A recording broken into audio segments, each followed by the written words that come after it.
रात बात फूलों की। दोस्तों, दर्जनों गीतों को अपने जादू से पिरोने वाले मोहम्मद जहूर खयाम को आज भी याद किया जाता है। मोहब्बत बड़े काम की चीज है, काम की। खयाम साहब के गाने 50 साल बाद भी लोगों के कानों में शहद घुलते हैं। हजार राहें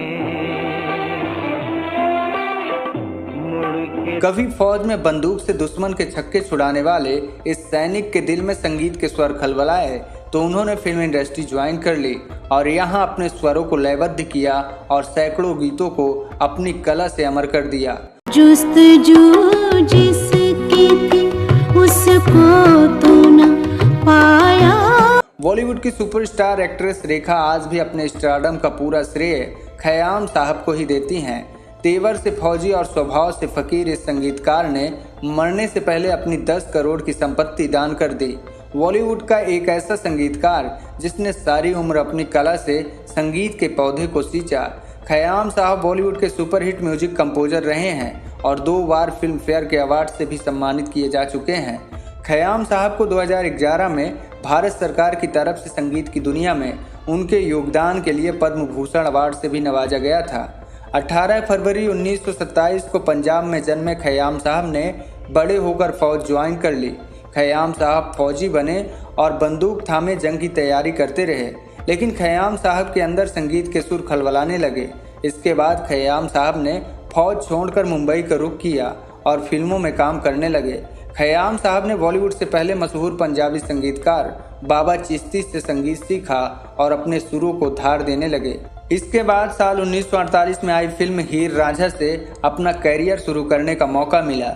इस फिल्म ने भले ही खयाम साहब को पॉपुलर नहीं बनाया, लेकिन फिल्म मेकर्स ने उनके संगीत की साधना को पहचान लिया। हालांकि इस फिल्म में खयाम साहब को क्रेडिट नहीं मिला, इसके बाद भी उन्हें फिल्मों में काम मिलने लगा। खयाम साहब ने अपने संगीत का ऐसा जादू चलाया कि देखते ही देखते सभी फिल्म मेकर उनके फैन हो गए। खयाम साहब भी फिल्मों के लिए गाने बनाने लगे और एक के बाद एक सुपरहिट गानों की लाइन लगा दी। साल 1981 में आई फिल्म उमराव जान के गानों ने बाजार में धूम मचा दी। इसके साथ ही इस फिल्म में रेखा ने कमाल की एक्टिंग की और पॉपुलर हो गई। यही वो फिल्म है जिसने रेखा को सुपरस्टार बनाया।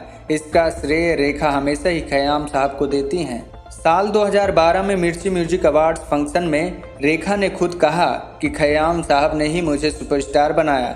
दोनों के बीच अच्छी दोस्ती भी रही है।